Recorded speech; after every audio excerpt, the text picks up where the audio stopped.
Assalamualaikum warahmatullahi wabarakatuh. Kembali lagi di channel Teman Misterius. Apa kabar kalian semua? Semoga sehat selalu dan semoga diberi kelancaran dalam segala urusannya. Di kesempatan kali ini, saya Dayun akan melanjutkan cerita yang berjudul Gaun Merah, Teror Arwah Wanita yang Bunuh Diri.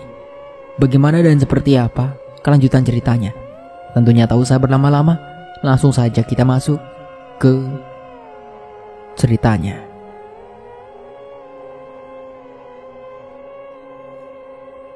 Aku memang sengaja naik angkot untuk lebih berhemat.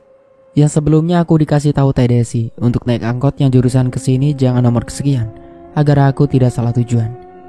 Aku merasa bangga dengan diri sendiri yang berani naik angkot sendirian, mengingat ini adalah pengalaman pertamaku di perantauan.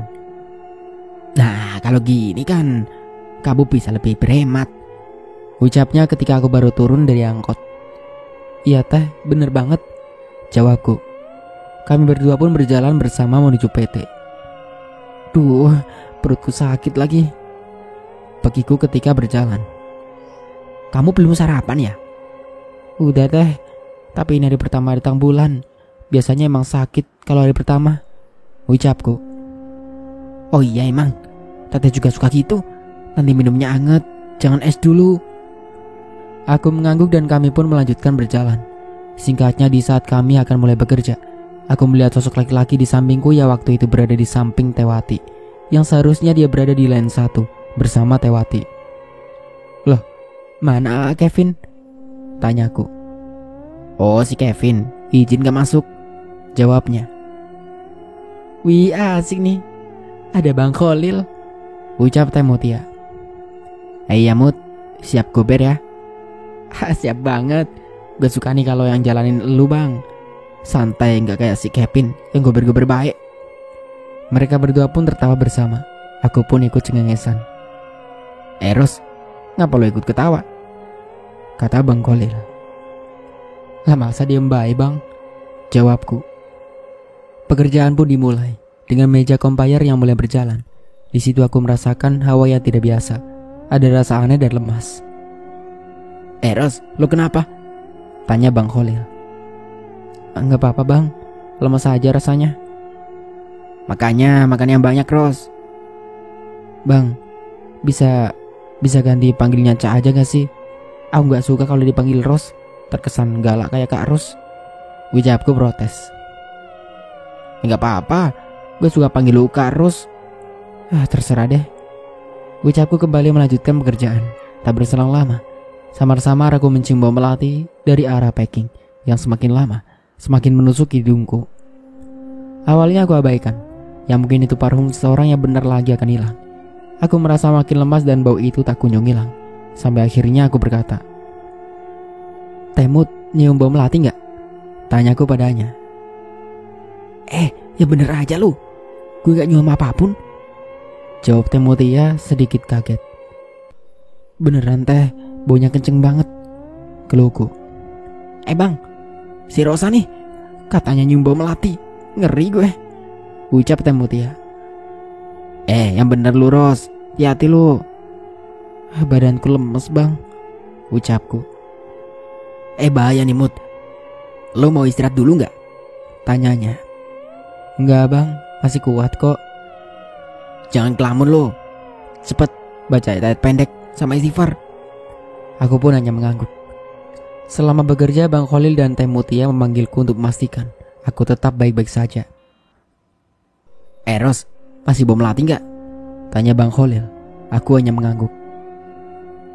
Perasaan kita gak nyium bau apapun ya Mut, ucapnya.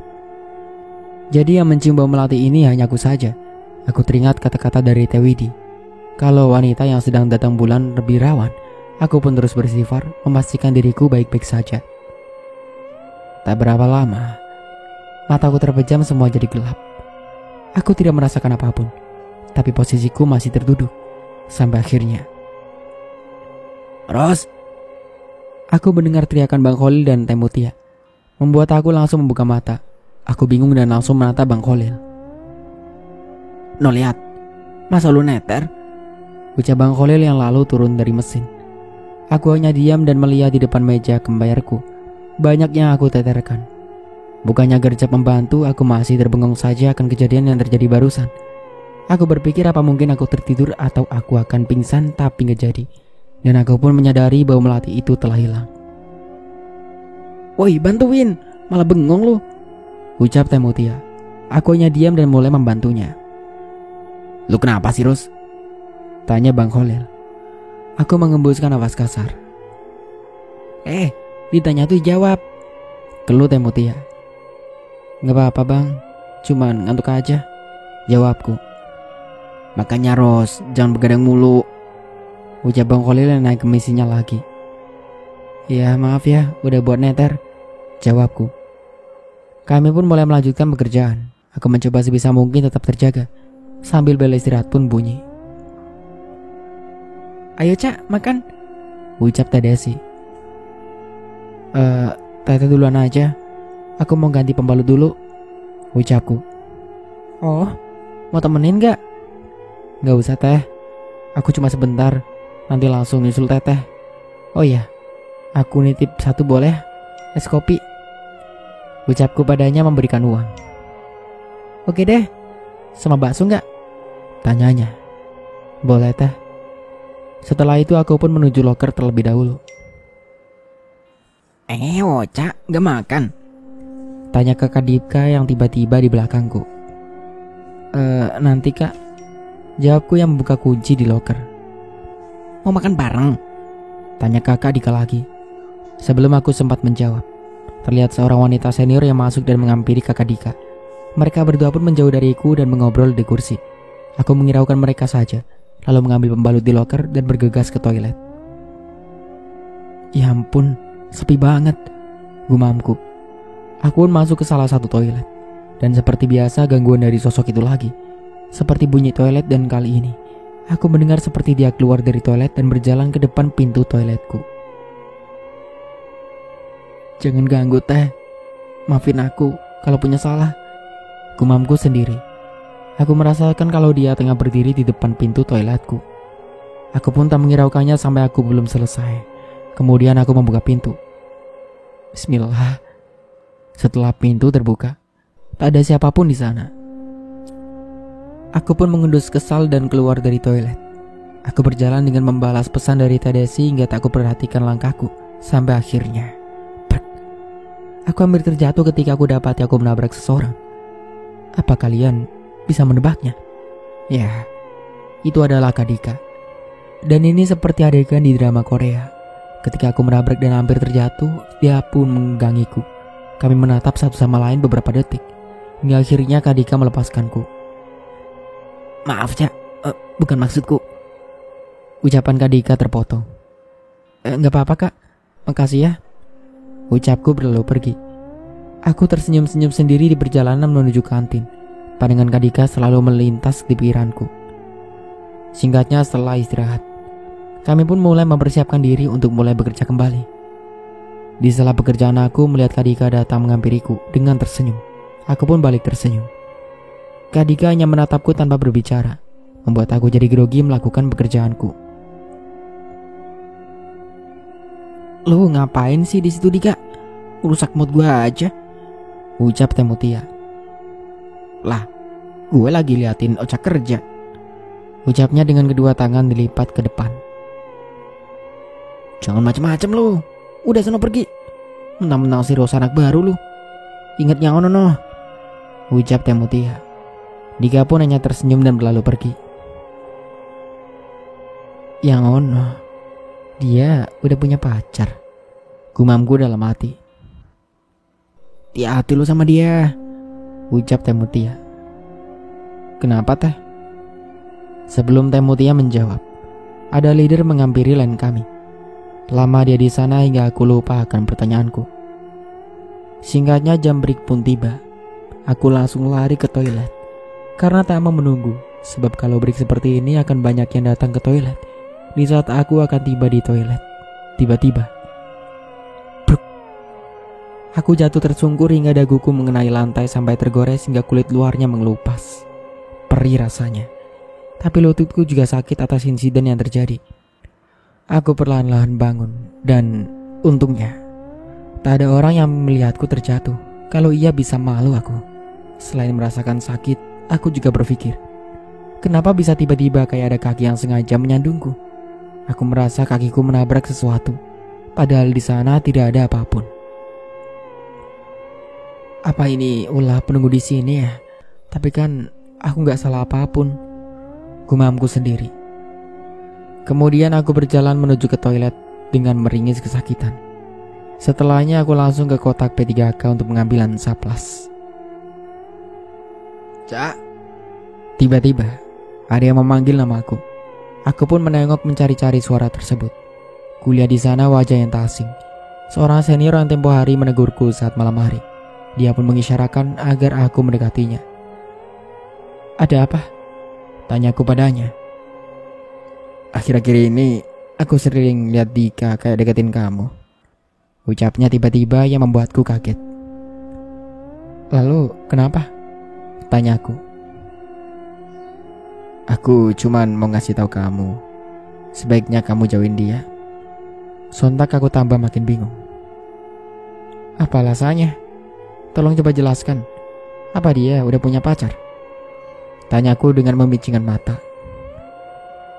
Lebih dari itu, ucapnya. Aku pun melongo.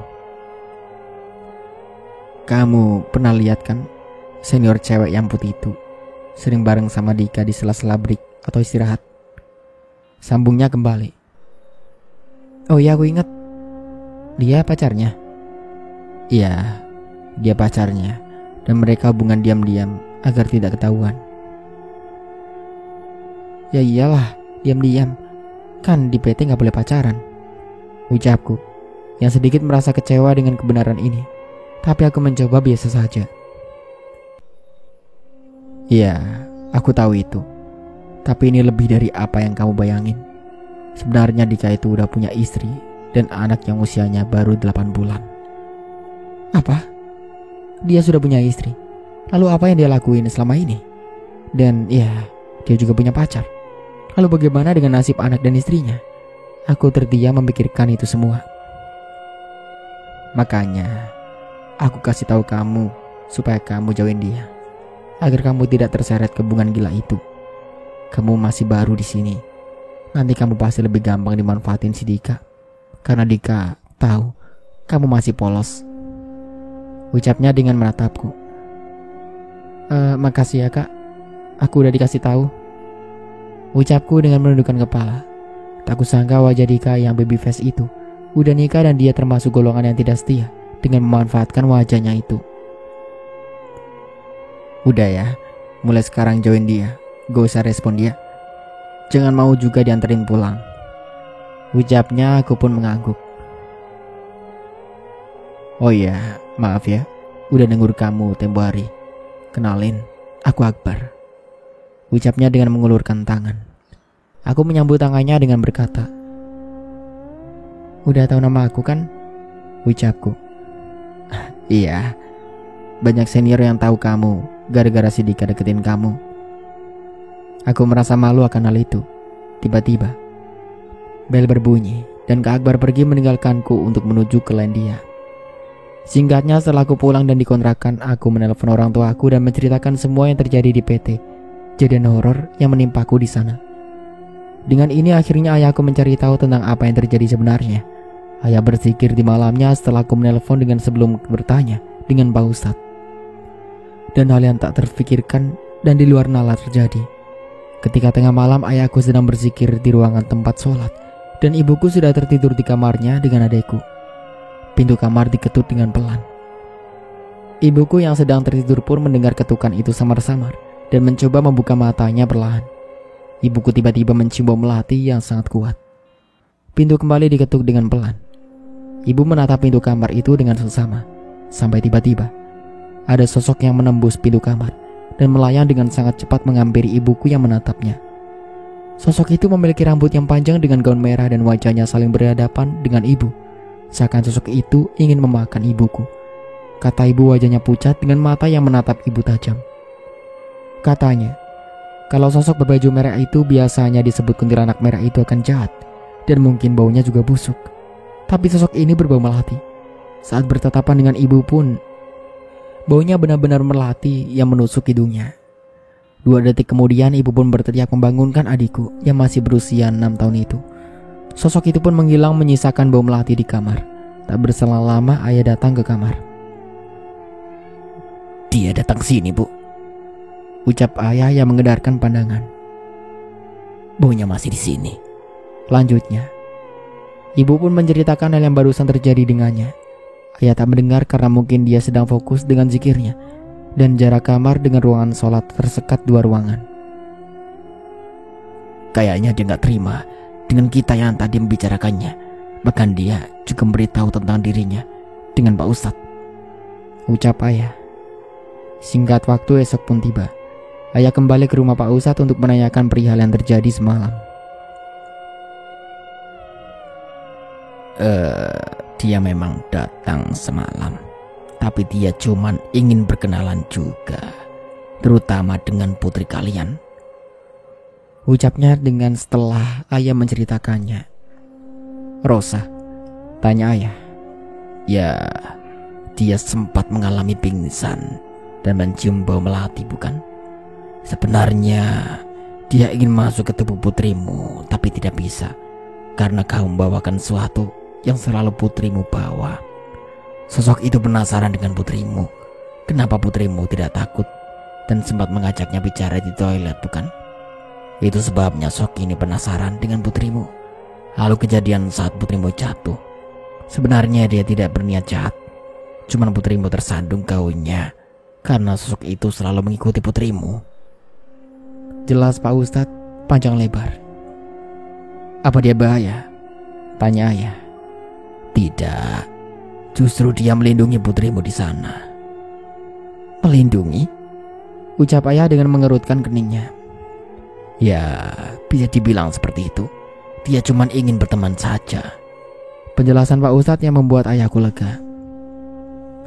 "Aku akan berkomunikasi padanya agar tidak selalu mengikutinya," sambung Pak Ustadz. "Jadi benar kan? Ini sungguh di luar nalar. Bagaimana bisa sosok di Cikarang itu sampai ke rumahku yang berada di Pekalongan?" Itulah sebagian kecil yang terjadi, dan masih banyak hal di luar nalar di dunia gaib lainnya. Balik ke cerita. "Lalu Pak Ustadz, apa benar dia sosok yang sudah melakukan bunuh diri di sana?" tanya ayah. "Ya, benar itu dia. Tapi dia hanyalah jin korin dari gadis yang bunuh diri itu. Dan saking lamanya dia tinggal di sana, dia jadi berubah dengan penampilannya sekarang. Dulu sosoknya masih pakai seragam PT dan sering menangis." Jelas Pak Ustadz. Setelah cukup puas berbicara dengan Pak Ustadz, ayah pun pulang dan menceritakan ini kepada ibu. Singkatnya, setelah aku pulang bekerja, ayahku menelpon dan menceritakan hal yang ayah tahu dari Pak Ustadz kepadaku. Aku pun sekarang mengerti dan mencoba untuk jadi teman yang baik untuk sosok yang aku beri nama Melati. Ya, walaupun aku tak bisa melihatnya, namun aku sering memanggil dan berbicara sendiri di toilet. Melati tidak meresponku, namun aku tahu dia mendengarkan ceritaku. Sampai pada di suatu hari, entah kenapa padahal aku tidak melakukan salah apapun dan sudah menuruti kata kakak Akbar untuk menjauhi Dika. Tiba-tiba, saat aku sendirian di loker, pacar Kak Dika menghampiriku. Lu yang namanya Rosa ya?" Iya Kak," jawabku. "Lu jangan coba-coba deketin si Dika ya. Dika itu punya gue. Lu tuh apa sih? Apa juga yang Dika lihat dari lu?" Ucapnya memandangku dari atas sampai bawah. Kemudian dia memegang bahuku cukup erat dan mendekatkan wajahnya ke wajahku. "Awas ya, kalau sampai gue lihat lu sama Dika lagi," ucapnya dengan sedikit mendorongku dan berlalu pergi. Ya ampun, nenek lampir. Siapa juga yang mau sama pacar kamu? Lagian situ ngapain? Mau sama suami orang? Gerutuku sendiri. Singkat waktu sore pun tiba dan kali ini tidak ada lembur, yang alhasil bisa pulang cepat. Hari ini aku pulang dengan Mita dan Dita. Kami berjalan keluar dari gedung PT dengan menuruni anak tangga. Sampai tiba-tiba, ada yang kesurupan, gumam Teh Desi. "Hah? Siapa?" tanya kami bertiga. "Itu si Siska," ucap Teh Desi berlalu pergi. "Siska siapa?" Tanyaku pada Mita dan Dita. Siska itu loh, senior yang putih itu, ucap Mita. Putih? Yang katanya pacar Kak Dika? Tanyaku mengerutkan kening. Hah? Mereka pacaran? Mita terkaget. Loh, kenapa sih Mit? Begitu amat kagetnya, kata Dita. Si Dika kan udah punya istri, ucap Mita yang membuat Dita makin kaget.